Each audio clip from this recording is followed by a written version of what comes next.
Assalamualaikum viewers and welcome back to my channel Study Law with Pushra. So we were discussing Law Gate syllabus and in today's video I am going to discuss the topic of character when relevant.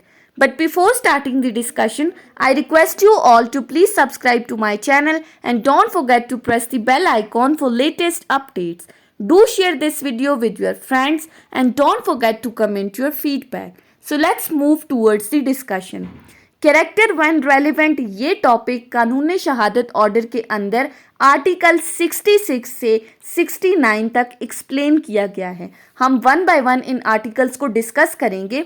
अब ये जो character when relevant है ये दो cases में explain किया गया है, यानी कि सिविल केसेस और क्रिमिनल केसेस. आर्टिकल 66 और आर्टिकल 69 एक्सप्लेन करता है कि सिविल केसेस में कैरेक्टर कब रेलिवेंट होगा, जबकि जो आर्टिकल 67 और आर्टिकल 68 है वो बताता है कि क्रिमिनल केसेस में कैरेक्टर की रेलेवेंसी क्या है. सो पहले हम सिविल केसेस को डिस्कस करेंगे फिर क्रिमिनल को, लेकिन इन दोनों केसेस को डिस्कस करने से पहले ये जानना ज़रूरी है कि कैरेक्टर का क्या मतलब है. आर्टिकल 69 की एक्सप्लेनेशन के अंदर जो वर्ड कैरेक्टर है उसको डिफाइन किया गया है. एक्सप्लेनेशन क्या कहती है कि आर्टिकल 66, 67, 68 और 69 में जो वर्ड कैरेक्टर यूज हुआ है उस कैरेक्टर में हमारे पास दो चीज़ें आती हैं. एक तो रेपुटेशन और दूसरी आती है डिस्पोजिशन. अब इन दोनों का क्या मतलब है? रेपुटेशन क्या है? General perception of the people for the particular person, कि किसी एक खास बंदे के बारे में जो जनरल पब्लिक है उसका क्या परसेप्शन है, उसकी क्या राय है, लोग उस बंदे के बारे में क्या सोचते हैं कि वो बंदा कैसा है, वो किस कैरेक्टर का मालिक है, उसमें क्या क्या खूबियां हैं क्या नहीं है. और दूसरी चीज़ है डिस्पोजिशन. डिस्पोजिशन सिंपली कि उस बंदे की फितरत क्या है, वो इंटरनली कैसा है, वो दूसरे बंदे के साथ बिहेव किस तरह से करता है. सो ये दो चीज़ें कैरेक्टर में इंक्लूडेड हैं. लेकिन अब जो एविडेंस है वो हम जनरल रेपुटेशन और जनरल डिस्पोजिशन पर देंगे, ना कि पर्टिकुलर डिस्पोजिशन या पर्टिकुलर रेपुटेशन के ऊपर. इसका क्या मतलब है कि एक बंदे का जो कैरेक्टर है वो जनरली कैसा है, ना कि किसी एक उसके एक खास अमल को देखते हुए, किसी खास एक्ट को देखते हुए आप ये डिसाइड कर दो कि फ़लाँ बंदा अच्छा है. ऐसा नहीं है. पर्टिकुलर एक्ट्स के ऊपर या स्पेसिफिक एक्ट्स के ऊपर आप किसी बंदे का कैरेक्टर डिटरमिन नहीं कर सकते, बल्कि जनरली वो बंदा लोगों के साथ किस तरह से बिहेव कर रहा है उसके ऊपर एविडेंस देनी है.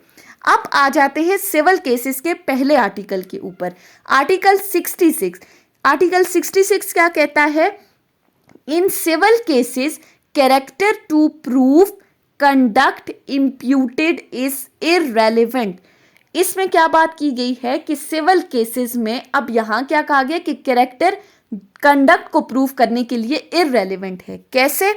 आर्टिकल 66 को अगर हम पढ़ें, in civil cases the fact that the character of any person concerned is such as to render probable or improbable any conduct imputed to him is irrelevant. कि सिविल केसेस के ऊपर ये अब यहाँ पर पहली बार जनरल रूल एक्सप्लेन किया गया है कि सिविल केसेस में कंडक्ट इररेलेवेंट है. तो वो कैसे इररेलेवेंट है? कि अगर किसी बंदे का कैरेक्टर ऐसा है कि वो उसके कंडक्ट को प्रोबेबल या इम्प्रोबेबल कर रहा है, तो ऐसी सूरत में उसके कैरेक्टर से मुतालिक एविडेंस देना इररेलेवेंट है. सिंपली कि जहां पर आप किसी बंदे के कंडक्ट को प्रूव करने के लिए उसके कैरेक्टर से मुतालिक एविडेंस देते हो तो वो एविडेंस इनएडमिसिबल है. ऐसी एविडेंसेस आप नहीं दे सकते. लेकिन इसी आर्टिकल में जनरल रूल के साथ एक एक्सेप्शन बताई है, और वो क्या कहती है? Except in so far as such character appears from facts otherwise relevant. लेकिन जहां पर केसेस के अंदर कैरेक्टर ही फैक्ट इन इशू है, यानी कि जो आपका मेन फैक्ट है, जो एलेजिंग फैक्ट है, डिस्प्यूटिंग फैक्ट है, वो कैरेक्टर ही, आपने कैरेक्टर को ही प्रूव करना है, तो ऐसे केसेस में फिर कैरेक्टर से मुतालिक एविडेंस देना रेलेवेंट है. कैरेक्टर को प्रूव करना रेलेवेंट है. जनरल रूल कैरेक्टर इररेलेवेंट है किसी भी कंडक्ट को प्रूव करने के लिए। एक्सेप्शन क्या कहती है, जहां पर कैरेक्टर ही फैक्ट इन इशू है तो फिर आप उसको प्रूव कर सकते हो। उसके बाद आर्टिकल 69 आता है। आर्टिकल 69 क्या कहता है, character is affecting the damages. अब जहां पर डैमेजेस की बात आ जाती है, सूट फॉर डैमेजेस, तो उन सिचुएशंस में कैरेक्टर की रेलेवेंसी क्या है।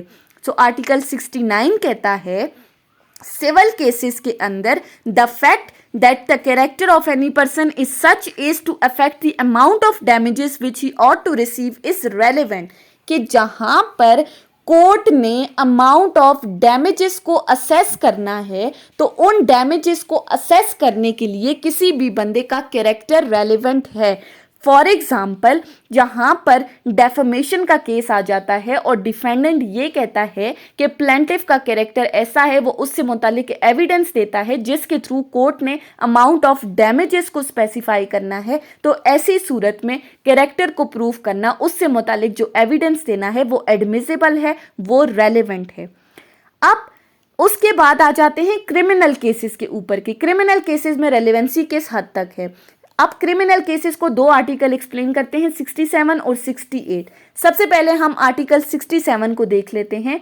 आर्टिकल 67 कहता है in criminal cases previous good character relevant.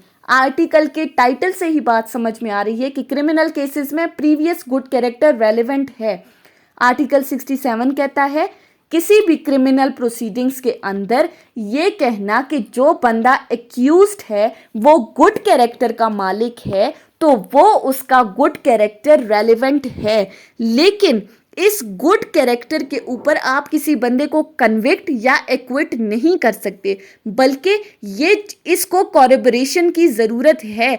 सिर्फ इस एक गुड कैरेक्टर की वजह से कोर्ट को ये गुड कैरेक्टर बाउंड नहीं करता कि वो इस चीज़ के ऊपर डिसीजन दे, बल्कि डिसीजन एविडेंसेस के ऊपर ही होगा, लेकिन उसकी हद तक सिर्फ इतना है कि previous good character criminal cases में रेलेवेंट है। उसके बाद आ जाते हैं आर्टिकल 68 के ऊपर। आर्टिकल 68 क्या कहता है, previous bed character not relevant accept in reply. अब इसके टाइटल से भी बात समझ में आ रही है, बैड कैरेक्टर रेलेवेंट नहीं है लेकिन रिप्लाई के केसेस में वो रेलेवेंट होगा।